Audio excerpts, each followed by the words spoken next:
we have another interesting game here, and a game that feels like, if you asked me before the season, this would have been an easy pick for a blowout, and it still very well could be a blowout. But both of these teams have just shown you such high variance in the past couple of weeks that I don't know. The spread's at 7.5 or 7 points right now. It's the Eagles going to MetLife to face the New York Giants. No Malik Neighbors. Jackson Dart fully entrenched as the starter. Mike, I want your read on this just from the jump. What do you think about this game?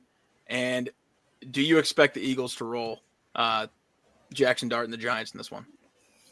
Yeah, no, I do. I mean, this is a lot of points. I don't think we've seen the best from the Eagles yet. I mean, the identity of this team since Saquon Barkley came in was, running the ball. He ran the ball 6 times last week. So, I mean, I think this is a game, especially, with the juice that's going to be behind it. You give him the ball, you get behind this offensive line, he's going to see a lot of touches in this game. Goes back to New York.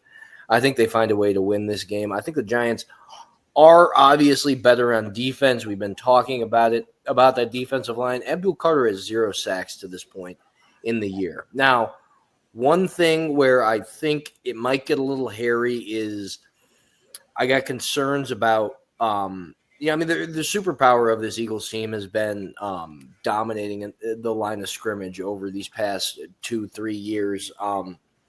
They really, and you're seeing it with kind of how it's worked out with Saquon, that like the winning on first contact to create the explosive plays. We haven't seen it, at least as of late, as we're talking about, Saquon Barkley.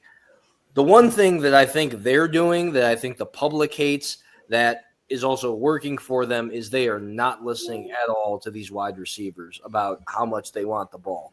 They're winning games, everything in their identity is running the ball. When I look on the Giants side, Jackson Dart looked amazing when it was all scripted plays for the first 2 drives of the series. Then, what you're getting then is he's being forced out of the pocket, trying to make plays. I mean, when he's off script, he doesn't. He's a rookie quarterback. Like, things aren't developing for him. He's turning the ball over way too many times. And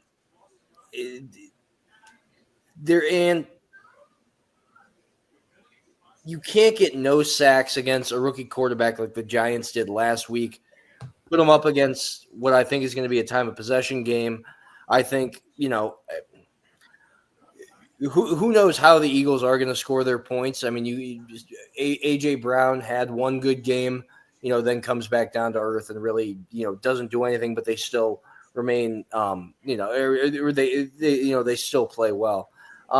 Give me the Eagles here. It's a lot of points. I don't think we've even seen the best of the Eagles yet. And, going up against a rookie quarterback, it's not going to happen.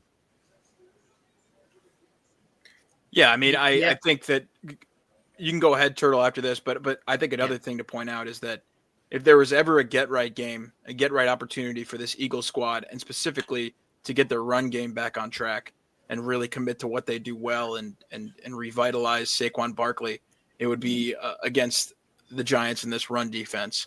So I am going to pick them to roll and to cover the spread here. 7 points is a lot, obviously. Or if it's at 7.5, that's a little tougher to cover. But bet down to 7. Got bet down to 7. It's currently if it's down to 7, then I think I still would roll with the Eagles in this one to cover. But Turtle, what are your thoughts, just off the top of your head? Yeah, I mean, I from the team's perspective, I really like your guys' handicap. I kind of agree with Mike. We haven't seen the best from the Eagles yet. Saquon Barkley limited at today's walkthrough. I guess it's just something to keep an eye on. Obviously, it's a short week, so you never really know. Maybe they'll hold Saquon out, so he's fresh for the Dallas game the next week. They can probably still win without him. Obviously, for the spread, it is pertinent, but again, we haven't seen the best from the Eagles, but I think this offense has truly some fundamental problems on the Eagles. they've been banged up on the offensive line a little bit. We've seen like Landon Dickerson come in and out of games. I think he's dealing with a back injury. And their offensive line, while still being, I think, a solid unit, just hasn't executed it the same way, specifically in the run game as you would expect them to. Now, again, this is probably a get right spot for them. Giants obviously have good rush players, and they have Abdul Carter and Thibodeau and Burns, but and then they have Dexter Lawrence in the middle, but they've been shockingly, I think you've been able to run the ball on them a little bit, even with those guys. I don't think the Giants are super strong linebacker wise. It's really Bobby Okereke, and that's it. And I don't even think he's that great of a player at this point in his career. So they do have to get back to their bread and butter a little bit, but their secondary on defense is poor. I just don't know if I trust the Giants to exploit it. And it's weird because it's an interdivisional game on a short week. It's a lot of points to be laying in that sort of situation. If you're going to get at the Eagles, I would get at the Eagles in the first half. I don't know what exactly the number is, but listen, they're a front running football team in my opinion. When they're up and they're leading football games, that's when they play their best. I know it's kind of like a tail wags the dog scenario where, yeah, of course you're playing your best when you're winning, but this team isn't really built to come back from behind, in my opinion. And so I think it's imperative they get out to a lead early. If this is truly going to be a get right game for them, I think they get out fast. So I'd rather bet the Eagles in the first half, I think, than get at them with the full game just to not leave the back door open with this bun secondary that they have. But that's my take. I think the Eagles first half. If you're going to get at the Eagles, that's the way I'm going to attack it. As far as the Giants go, Jackson Dart's a rookie quarterback. I mean, he plays like a rookie quarterback. He's shown some flashes, but I think there's a lot to work on with him. And yeah, I think that the Giants are, quite frankly, right now they're just not a good football team. They've got some nice pieces, but they're just not a good football team right now, especially without Malik Neighbors. Yeah, I mean, I'd concur with everything you guys said. That is a pretty large spread, though. So I think the Giants can absolutely cover. I think when you saw them play the Saints, yes, it's a miserable loss. But at the same time, I don't really expect them to give the ball up 5 times in another game. Now, that could very well happen this week. I think the root of the issue is that interior offensive line. They are very disappointing. Like I've pretty much said it every week, Jalen Carter is going to be the mismatch damn near every week. So nothing changes. I'm still going to go with the Eagles to win, but I do like the Giants to cover here. And AJ Brown, I think people have to start being more critical of AJ Brown. Someone has to get through to AJ Brown. I don't know who it is. But he can't be given up on plays. And I think if he continues to do it, honestly, you might have to think about parting ways with him in the offseason. Honestly. You're going to part ways with A.J. Brown? Or do we hear what we're saying here? I mean, you can't do that. You can't do that. Gave up on that route. Give up. Yes, you can't give up on plays. They're not using him. They're not feeding him. I mean, he was open. That's a touchdown. Right. What are we talking about? But you got to empathize with AJ Brown a little bit. In the sense this guy is an all-pro. AJ Brown's out of pocket. This guy is a future Hall of Famer. No, this guy, he's out of pocket, bro. He's out of pocket. AJ Brown's a future Hall of Famer. Oh, absolutely. You don't think he's a future Hall of Famer? It's a high bar. He's not going to be. You know what it is? He's not going to be a future Hall of Famer if he doesn't get to put up numbers, which is the most important thing. If he keeps to him, pouting like I understand. Baby. He's going to get the TO treatment. You're talking about that's such a hot take. A future Hall of Famer. He's a great player. He could have been the reason that they won. Had they won gave it everything in the Super Bowl 2 years ago, and then he was one of the best players on the team, on the Super Bowl team last year, Super Bowl winner, and he's okay. Well, guess what? Julio Jones, Roll Tide, is also in my book a future Hall of Famer. So I would agree with that. So guess he- what? It's not. Yeah. He ain't I- Larry Fitz. I also like him for. I mean, he Hurts, Barkley, and AJ Brown did meet this week to talk about kind of what the offensive identity is, where he fits into it, and I don't see them trading him, but I mean, I think it's good that they're actually having some dialogue about this because I mean, clearly he's been off rhythm. You're right, Christian. I mean, he did quit on that one play. He looks pissed off, as you know, but I mean that's just kind of what comes when you bring in a wide receiver like that who expects the ball, who is a difference maker when he has the ball in his hands. But I mean, despite it all, I think you just gotta. I don't know.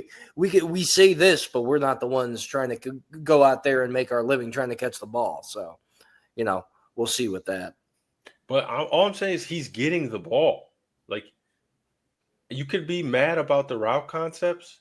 You can't quit on plays, man. You can't do it. It's unacceptable. Anthony Richardson, a second-year football player, got buried last year because he had to come out because he was tired for one play. This guy's a Super Bowl champ. He has AJ told Brown you he's quit. communicated. AJ Brown has communicated that what matters to him, he's won the Super Bowl. It's about putting up numbers, and that's honestly, a wide receiver is a lot like a basketball player. Okay, if Kobe Bryant were on a team and he wasn't getting the ball, even if the team is winning, he'd be pissed about it. Okay. Well, with this Saquon Barkley injury news, he may get his wish this week. He may get his wish. I'm with Christian, man. I think he needs to suck it up. I mean, the team's 4-1. I know they lost an ugly game last week, but maybe it's Jalen Hurts. Maybe it's Jalen Hurts' fault, man. I mean, his ADOT. I don't know what the exact number is, but he's not a great quarterback, though. Everyone knows that. Do your job. Everyone does not know that Jalen Hurts is. I mean, I agree that there's a hard ceiling on that on the offense, but you think that it's conventional wisdom among NFL fans that Jalen Hurts is not a good quarterback? We do this every year. We do this every year with Jalen Hurts. You can easily name 10 better quarterbacks than Jalen Hurts on the top of your head. We do it every year because they win games and he has the most dominant offensive line maybe in the history of the NFL. We continue to look at it. Oh, he just wins. Buddy had 101 passing yards against a shitty Kansas City Chiefs team. He's not that guy, dude. He's a capable quarterback. How many of his passing yards last week did he get exclusively on Riley Moss? It's got to be like all of them. Exactly. He's not Dak Prescott. I can't believe I saw Stephen A. Smith 2-3 weeks ago have this freaking debate on First Take talking about, I'd rather have Jalen Hurts over Dak. You're high. I'd rather have Dak. I kind of agree with you. I'm a hater. I'm a Jalen Hurts hater. I think I'd rather have Dak. Dak's playing some great football right now. Would you rather, if you're starting a team tomorrow, would you rather have CJ Stroud or Jalen Hurts? It's not even a question. I mean, if I'm starting a team and I know that they're not gonna have the Eagles supporting cast around them, I'd probably say CJ Stroud based on what we've seen him do. What if you were the Eagles? Would you rather have CJ Stroud or Jalen Hurts? It all comes back to CJ Stroud, dude. God. I think it's a good comp for this specific Eagles team for what they're trying to do. Why in God's name would you take Jalen Hurts? CJ Stroud had 3.5 seconds to throw a pass. Do you understand? Well, now this is going to turn into a CJ Stroud debate, but yeah, we can get to that later. We can skip it, table it. That's a disgusting debate, honestly. I